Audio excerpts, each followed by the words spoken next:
اعوذ باللہ من الشیطان الرجیم بسم اللہ الرحمن الرحیم الحمد للہ رب العالمین وصلی اللہ علی سیدنا محمد وآلہ اجمعین اما بعد فقد قال رسول اللہ صلی اللہ علیہ وآلہ وسلم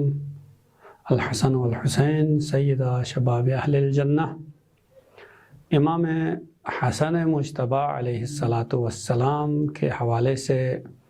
مختصر گفتگو 15 رمضان کو امام علیہ السلام کی ولادت باسعادت کے حوالے سے امام حسن مجتبیٰ علیہ السلام پیغمبر اکرم محمد مصطفیٰ صلی اللہ علیہ وآلہ وسلم کے نواسا ہونے کے ناطے خود نواسا ہونا ان کے لیے ایک فضیلت ہے۔ یہ جو حدیث سرنامہ کلام قرار دیا کہ حسنین علیہم السلام سیدہ شباب اہل الجنہ، جنت کے جوانوں کے سردار ہیں، اس حدیث کو اکثر و بیشتر فضیلت کے عنوان سے ہم دیکھتے ہیں کہ امامین علیہم السلام کی یہ ایک فضیلت ہے، جنت کے جوانوں کے وہ سردار ہیں۔ اس حدیث کو اہل سنت کے قدیم بعض علماء نے اپنی کتاب میں یوں بھی نقل کیا ہے، ان حسن و حسین سیدہ شباب اہل الجنہ بغیر اسلام کے۔ تو امام حسن علیہ السلام، امام حسین علیہ السلام جنت کے جوانوں کے سردار ہیں۔ اس حوالے سے چونکہ گفتگو امام حسن علیہ السلام کے بارے میں ہے، امام حسن علیہ السلام کی ایک خصوصیت نواز رسول اور جنت کے جوانوں کے سردار ہیں۔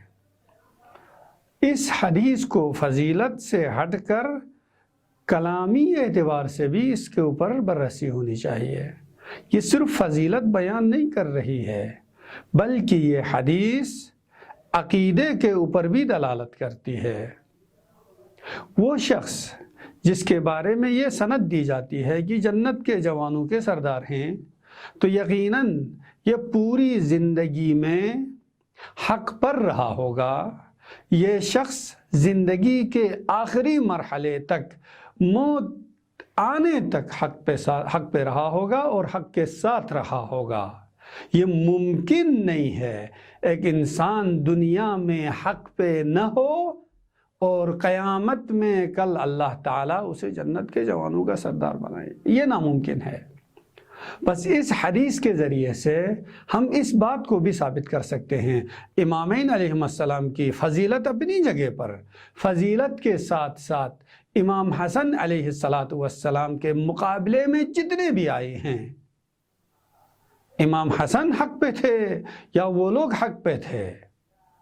اس حدیث کے ذریعے سے ہم یہ نتیجہ نکال سکتے ہیں کہ امام حسن علیہ السلام حق بجانب تھے، حق پر تھے، حق حسن کا تھا، حق پر حسن تھے، تبھی تو جا کے قیامت میں امام حسن علیہ السلام سیدہ شباب اہل الجنہ کے مصداق بنے ہیں، جنت کے جوانوں کے سردار بنے ہیں۔ امام حسن علیہ السلام کی شخصیت ایک انوکھی شخصیت ہے، معصوم ہونے کے ساتھ یقیناً معصوم ہیں، لیکن اس کے علاوہ امام علیہ السلام کی زندگی میں جب دیکھتے ہیں تو ہمیں یہ ملتا ہے، بچپنے میں جب رسول اکرم قرآن کی کوئی آیت اپنے اصحاب میں پیش کرتے تھے، امام حسن علیہ السلام اس بچپنے میں جو وحی پیغمبر پہ ہوتی تھی، اس وحی کو امام علی علیہ السلام سے پہلے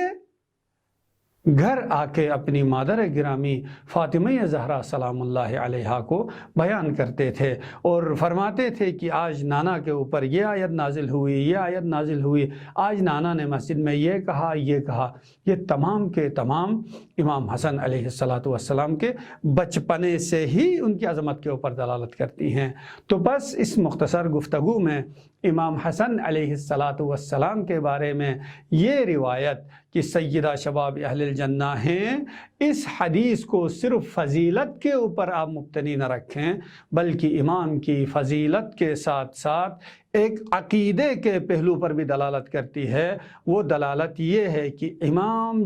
جس کے مقابلے میں آئے ہیں، امام حق پر تھے اور دیگران حق پر نہیں تھے۔ والسلام علیکم ورحمۃ اللہ وبرکاتہ۔